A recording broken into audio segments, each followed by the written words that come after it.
বিপদ যেন হাতছানি দিয়েই ডাকছে বিশ্বের ১ নম্বর ধনী ইলন মাস্ককে। বিশ্বের সবচেয়ে ক্ষমতাধর ব্যক্তির ভীষণ কাছের মানুষ হয়েও পার পাচ্ছেন না মামলার খড়গ থেকে। ক্ষমতা, বিলিয়ন ডলার, কোনো কিছুই যেন কাজে আসছে না ইলন মাস্কের।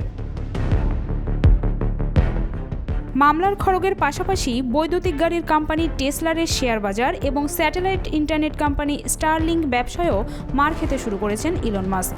তার বিরুদ্ধে ওঠা একটি প্রতারণা মামলা খারিজের আবেদন করেছিলেন মাস্ক। ভেবেছিলেন ডোনাল্ড ট্রাম্পের এত কাছে রয়েছেন বলে হয়তো এবার বিচারক নমনীয় হবেন, কিন্তু না, মাস্কের সেই আবেদন খারিজ করে দিয়েছেন আদালত। শুক্রবার যুক্তরাষ্ট্রের একজন বিচারক বিলিয়নিয়ার ইলন মাস্কের বিরুদ্ধে হওয়া প্রতারণা মামলা খারিজ করার আবেদনই খারিজ করে দিয়েছেন।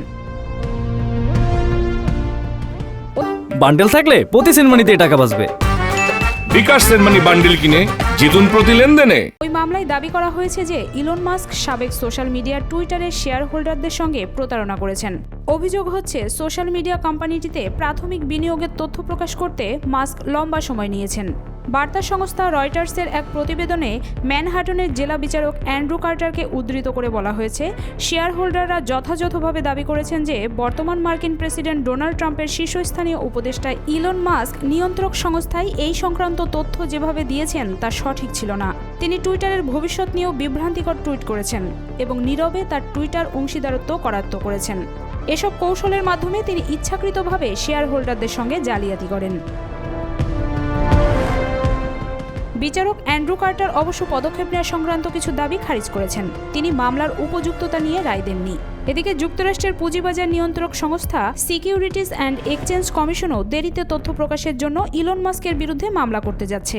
ইলন মাস্কের আইনজীবীরা এ ব্যাপারে তাৎক্ষণিকভাবে রয়টার্সের মন্তব্য করার অনুরোধে কোনো সাড়া দেননি। এই মামলার বাদীদের নেতৃত্বে রয়েছে Oklahoma firefighters pension and retirement system.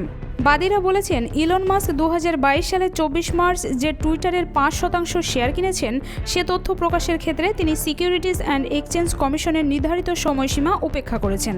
তিনি এসইসিতে ফাইলিং তথা নথিপত্র জমা দেওয়ার ক্ষেত্রে তার 9.2% শেয়ার কেনার তথ্য প্রকাশ করার আগে অতিরিক্ত 11 দিন অপেক্ষা করেছেন।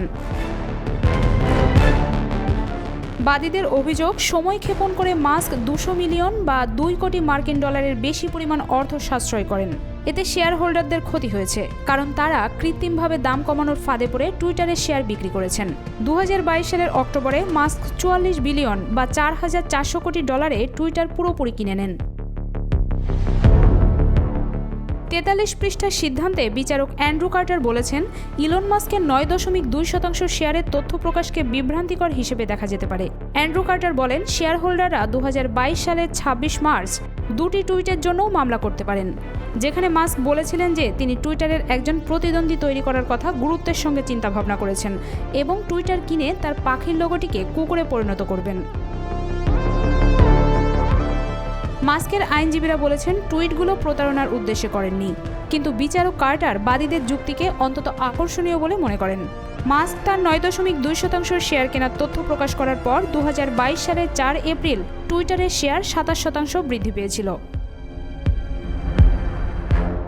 ফাইন্যান্সিয়াল টাইমসের এক প্রতিবেদনে উল্লেখ করা হয়েছে, সম্প্রতি বেশ বিপদেই পড়ে গেছেন বিশ্বের শীর্ষ ধনী ইলন মাস্ক। রাজনীতিতে নাম লেখানোর পর কেবলই ঝামেলা লাগছে তার জীবনে। টেসলার কোম্পানির শেয়ারের দাম কমছে, তাতে কমছে নিজের সম্পদ মূল্যও। আবার বিক্রয় কেন্দ্রের সামনে মানুষ বিক্ষোভও করছে। পাশাপাশি এবার মাস্কের মালিকানাধীন স্পেস এক্সের অন্তর্ভুক্ত স্যাটেলাইট ইন্টারনেট কোম্পানি স্টারলিংকের ব্যবসাও মার খেতে শুরু করেছে।